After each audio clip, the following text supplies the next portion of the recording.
Hello. Hey, second day in a row. This is part 2 of The World According to Steph, Love and Light, Truth 20. It's part 2. I bet you weren't thinking that this was going to happen, were you? If any of you watched it. And I hope you did, because that was the prelude to what I really needed to talk about, if that's the right word for it. I needed to share things about myself and about how I must live. And a lot of people live as I do. A lot of people go through the exact same things that I go through. And I'm not just one person that does this. Millions of people do this. Millions of people have things wrong with them. But every month, I guarantee you that most of those people go to a doctor every month and get checked out, so to speak. I'll put money on it. But anyway, that's my little saying. I'm not really going to put money on it. I'm no fool. Okay, now, what I really want to talk to you about is trials and tribulations. I'm sure everybody understands that concept. Trials and tribulations. Come on. I know I do. I am 60 years old, and for 40 of those years, I went through some tribulations that were just unbelievable. I seriously did. And in fact, I broke down and I went to a shrink at one point. And he himself said, "I don't know why you're alive today." And that was from all the things that I had been through. All the nasty, horrible things that had happened to me. See, we all have terrible things that happen to us. And some people go get help and some don't. I wanted help desperately. And I tried all kinds of different help until I finally found the right people. And it was on a spiritual level. Now, if you're an atheist, again, I know how you feel. I used to be an atheist. I mean, I've been everything, okay? Believe me, I have. Now, I'm going to start with something about prophets in our world, okay? There are people that are truly prophets. And if you don't believe me, that's okay. You don't have to. Turn it off. Doesn't matter. But there are two in the 20th century that I can definitely talk about. And that's Edgar Cayce and Emmett Fox. They had to be prophets because it was unbelievable. The testimonies and their writings were just amazing. And Edgar Cayce did a lot more than write. He had foundations, he had all kinds of things. He had what he called readings, where he would allow, and some people would say, "Oh yeah, right, okay." You can say whatever you want. It's in his books. There are many books about Edgar Cayce. Go out and check it out. But he would do readings for people. He would help them. He would help heal them. Yes, heal them. They are documented. When I was 15 years old, that was my awakening age. And it seems to be a lot of young people's awakening ages. And I'm going to tell you why I know that.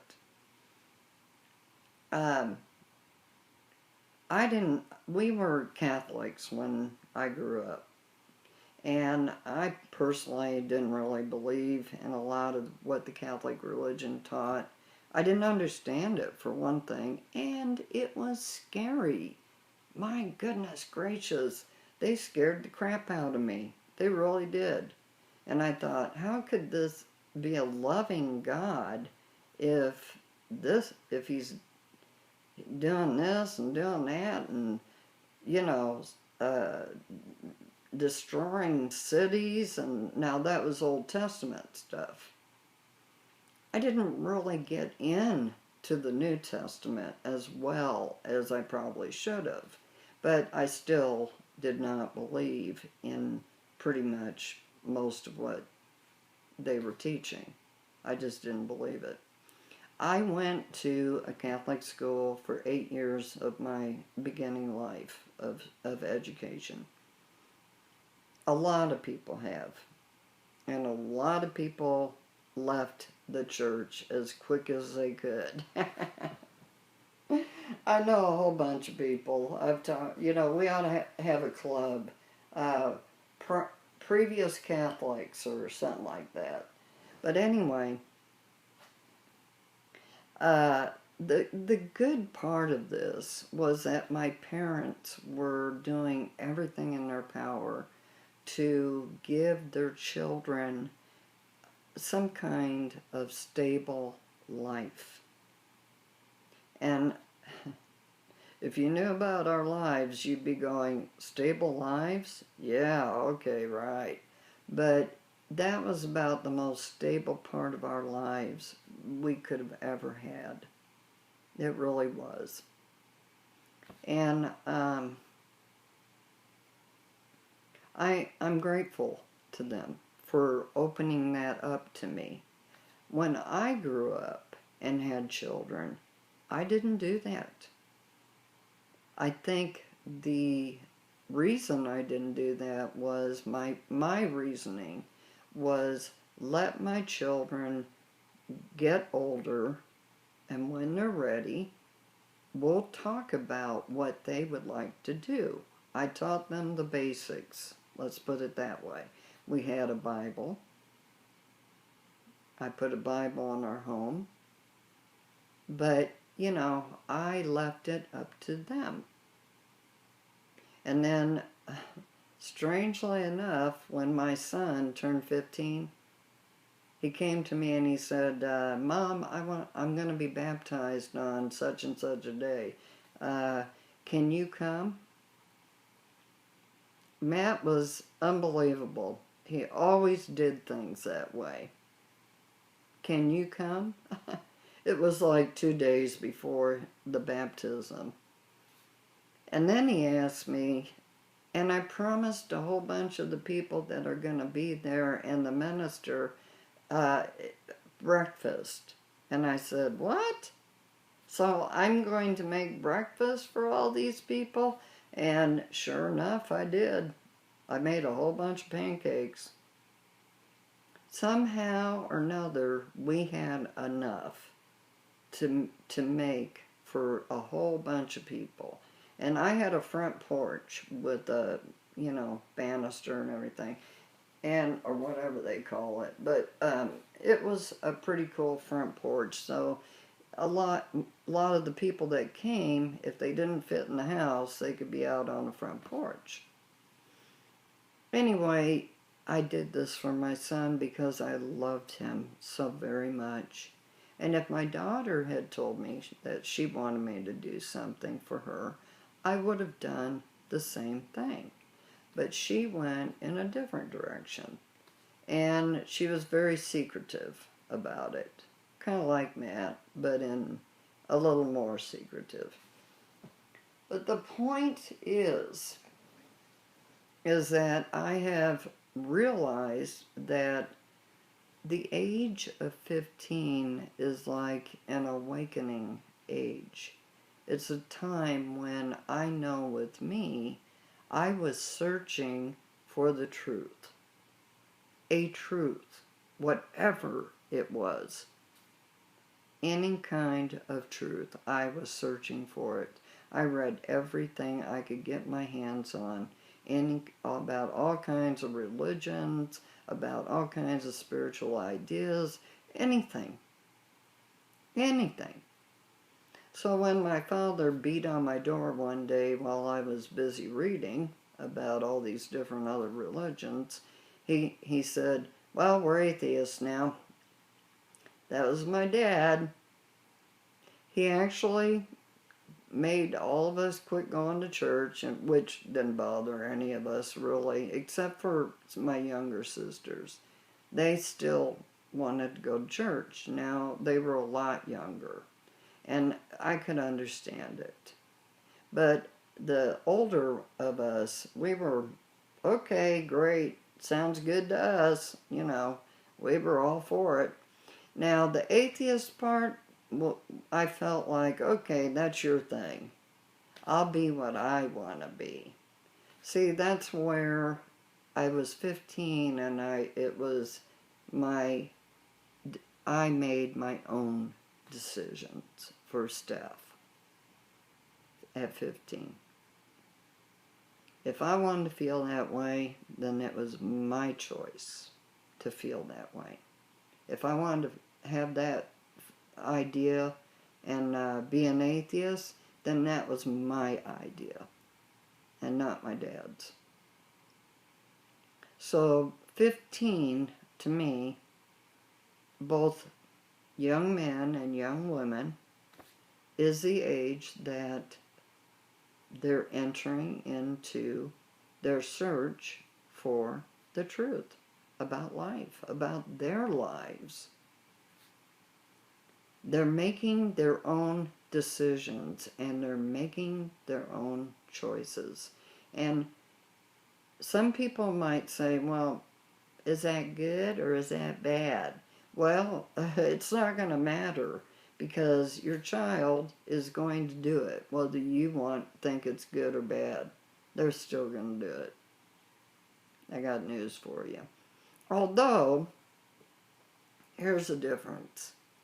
If they have lived a very stable life, as my grandchildren have, they have been going to the same church since they were born. All three of them. They have gone through the same routines, all three of them. They are totally familiar with the church. They have many, many friends out of that church. And of course, they still are doing their searching at 15, but it's a little bit different. I suspect it's a little bit different. I can't say for sure because they don't talk to their grandmother about those kind of things. Not yet. We'll see what happens in the future. Now let's get back to trials and tribulations. For 40 years, and I mean 40 years, we'll start from when I was born, my life was full of trials and tribulations, and that is no lie. I had two very young parents. I was the oldest child, and life was not all that easy. I mean, there were lots of good years, but then there were a lot of really tough years. And I know that a lot of people my age probably went through a lot of similar things, and they can relate. They can definitely relate. Now, I had a doctor tell me one time that the miracle of it all, besides the fact that I didn't commit suicide with all the things that happened to me in my when I was younger, the miracle though was that I did not do the same thing as my parents. In fact, none of us did. In fact, we went on the opposite side, probably overly opposite. We went on the over opposite. So, we definitely did not do like the folks. We all did our own thing the way we wanted it done. And we definitely did not do the same thing as them. But the psychiatrist said that that's highly unusual, that normally what your parents do to you, you end up doing to your children. Well, that's true. In some ways, he wasn't far off. I did do a few things that my dad did. They weren't physical, but they were, I had to learn to stop doing them. Let's put it that way. They were not healthy for my children.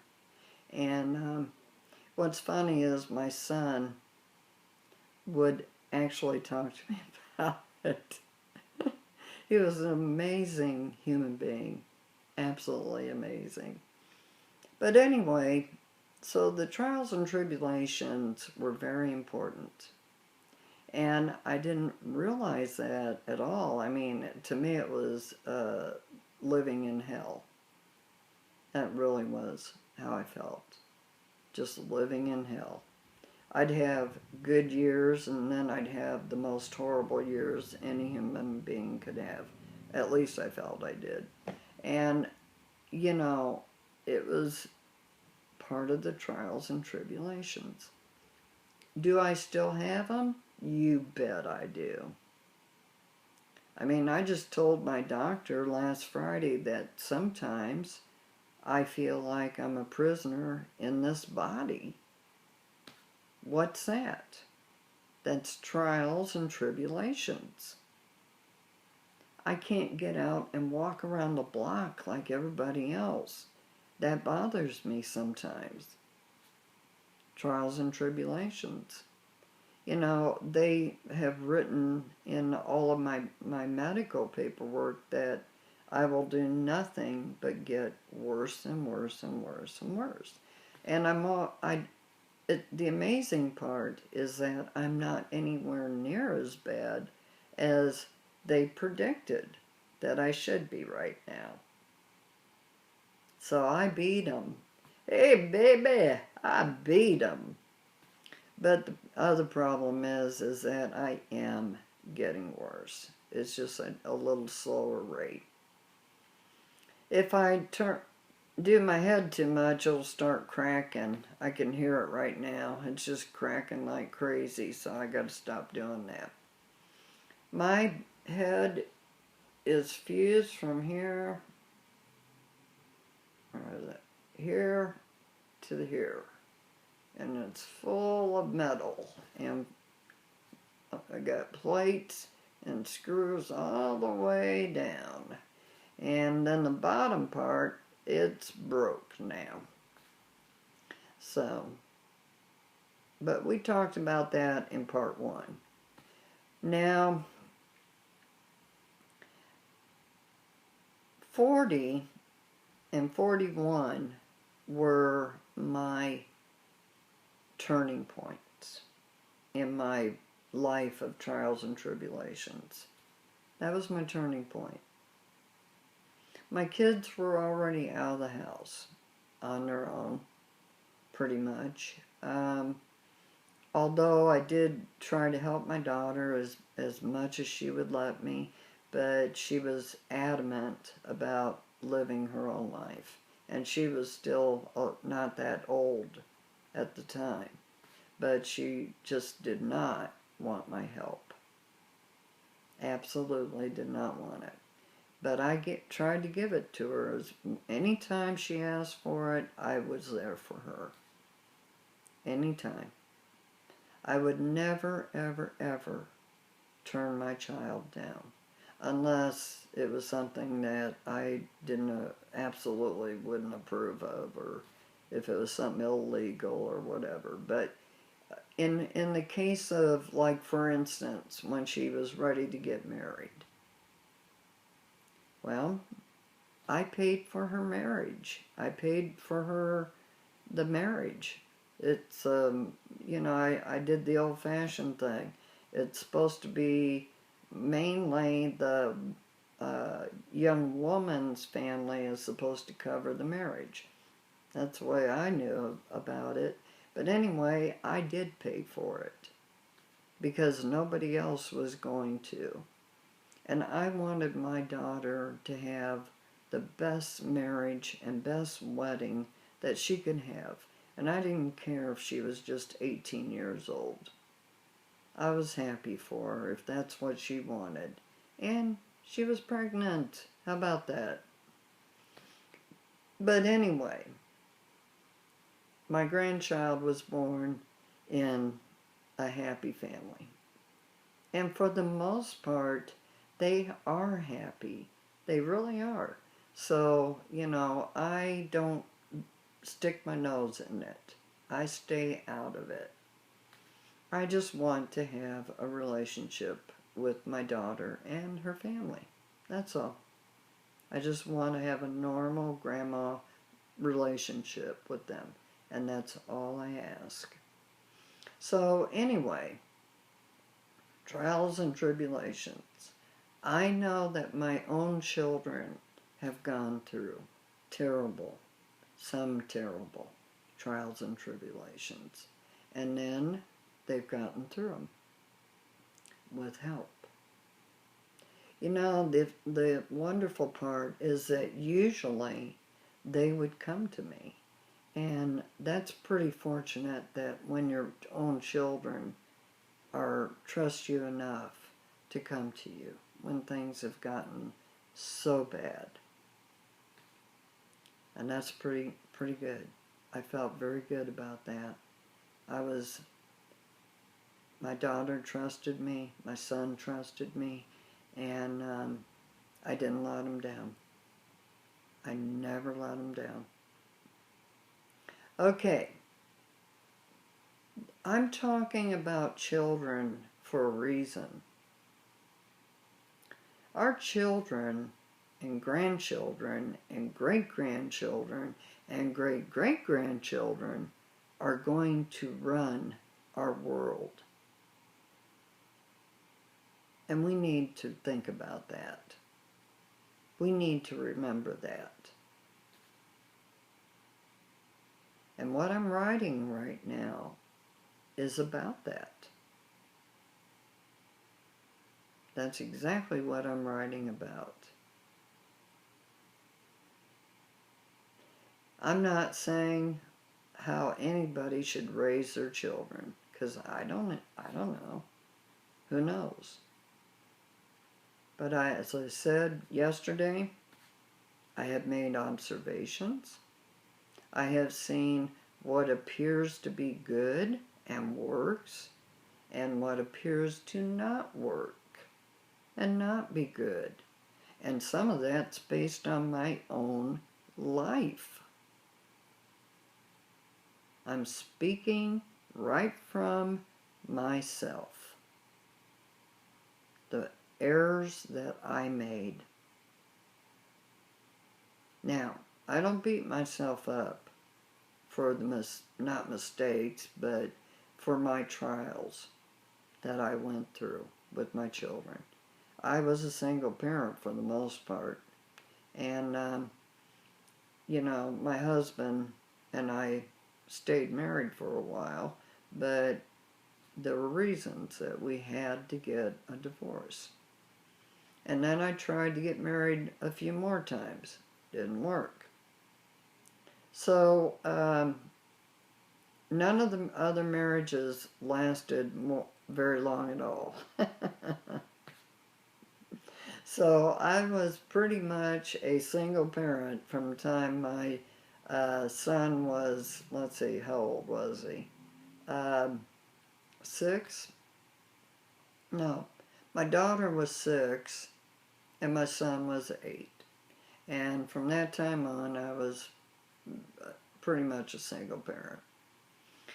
And I had gone to college, but I wasn't done when the first divorce came around, or the second divorce. The first one occurred before any children happened, and that was with the man that tried to kill me. And had I ever had children with him, oh my God, I just hate to think what could have happened. I just hate to think. I doubt if I would have been able to carry a child with him, because he probably would have beaten it out of me. So, and it's a sad thing, but it is the truth. So, at any rate, so the good news was, for 8 years, and or so, my children did have a seemingly good home life with 2 parents. A seemingly. But when the children went to bed, things were not so good. So, you know, we did try to keep things, you know, keep the kids out of the problems. We did try to do that. But as I found out later from my son, they knew everything that was going on.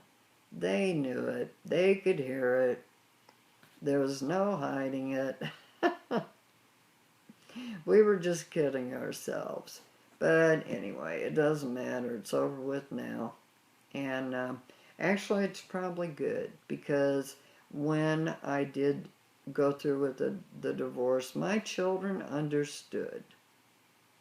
There was no question in their mind that things had to change. They understood that.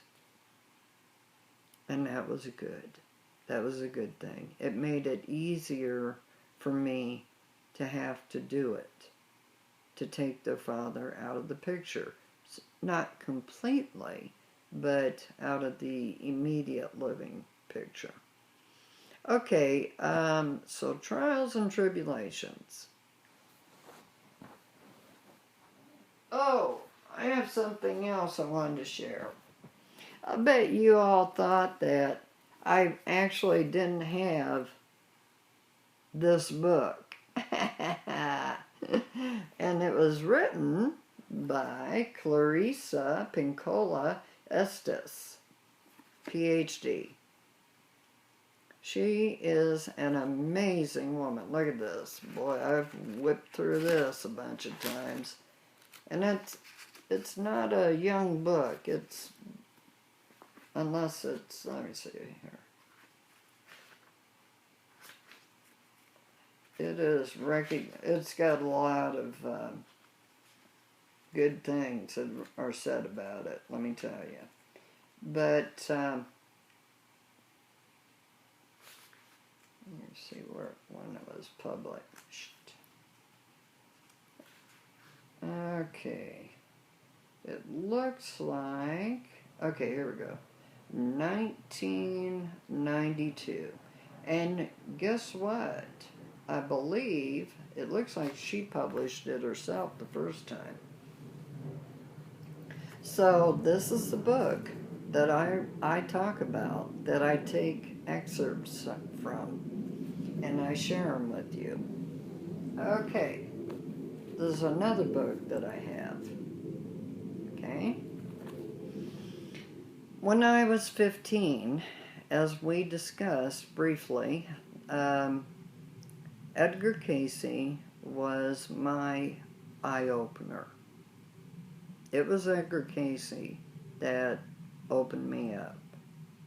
That's when I went to my father and I said, Dad, what do you think about reincarnation?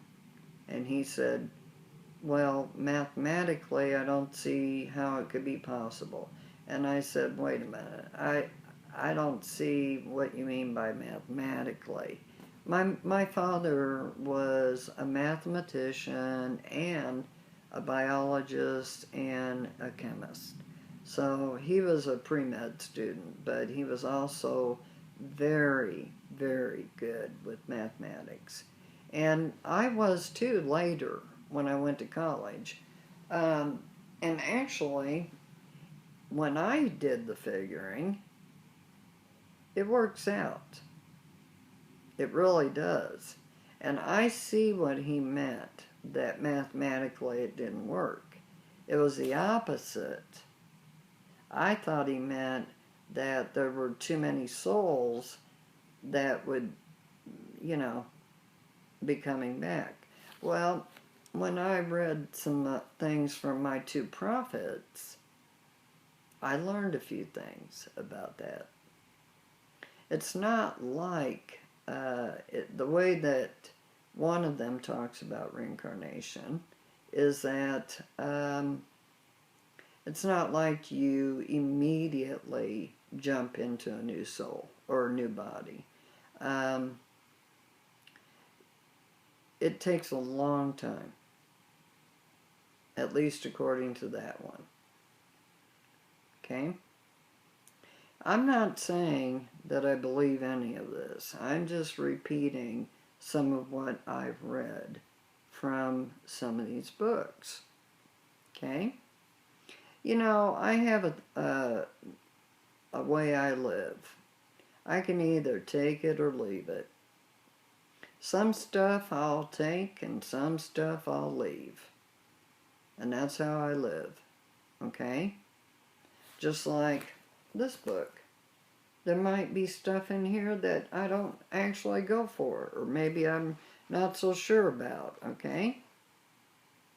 But it doesn't mean that it's not a good book. And it doesn't mean that what it says in here isn't really important. Not at all. Our world is a mess. And if you don't think it is, why don't you read the news? Start reading the news, please. Because I believe, my humble opinion, our world is a mess. Okay? Now, in here, they talk about trials and tribulations. And this was Edgar Cayce. And Edgar Cayce, boy, was he important to me. One of his books taught me how to meditate. And oh my God. I was a fast learner, let me tell you. But I did it the right way. And when I took metaphysics many years later, I already knew how to meditate. But I just had put it away for a long time. Let's put it this way. I had put it in my top shelf and closed the door. Closed the shelf door. And then I got it back out when I was ready for my true spirituality. That's when I got it back out. So for me, getting into meditation was easy. I've been there, done it, and boy, had I done it. When you're 15, you'll try a lot of things. At least I did. Okay, now it talked about trials and tribulations in here, and I'm going to do a little bit of reading, and then I'm going to end it. One thing Edgar Cayce would do is he would make a connection with the Archangel Michael. I'll bet you all might be interested in this because of that show that's on now, Dominion. Okay, well, it's amazing to me what our TV people and movie makers do, where they get their ideas from, and how they suddenly come up with it, and they're already been written about in real books by real prophets. Okay, here's something that uh, Michael came through about trials and tribulations to Edgar Casey. Trials and tribulations are tests for souls on the earth. And Archangel Michael is a force that provides strength and faith in times of personal and planetary crisis. His role is not to remove the adversity, but as in Casey's case, so that the group members would hold fast to their ideals, even though there would be storms of adversity and periods of darkness. We talked about that. That's the way life is. We have storms in our worlds, don't we? Well, everybody does. Okay. So, Archangel Michael's message was that the work would succeed in bringing enlightenment to future generations if they would but persevere. Hence, those that endureth to the end shall wear the crown. Now, we're not talking about a crown. I hope you understand that. Again, this is a metaphor. I know it is. Okay? Anything involving this kind of thing, they talk in metaphors, just like Emmett Fox, what I've been reading in Emmett Fox. He explains those metaphors for us. Well, this is metaphors too. But the point is that they say here, adversity and darkness have been the pattern for many mystics, prophets, and sages. And then they talk about Joan of Arc, and you know, look what they did to her. Look what she did for them, and then look what they did to her. Interesting, isn't it? How we turn on ourselves so quickly. And she had no fear when she was sentenced to die, when she was burned at the stake. And if you have faith in something, I'm not going to tell you what. You have to figure that out for yourself. But if you have faith, you're not going to be afraid to die. Not one bit. And I can tell you that from my own feelings and my own experiences. I was almost killed a couple of times.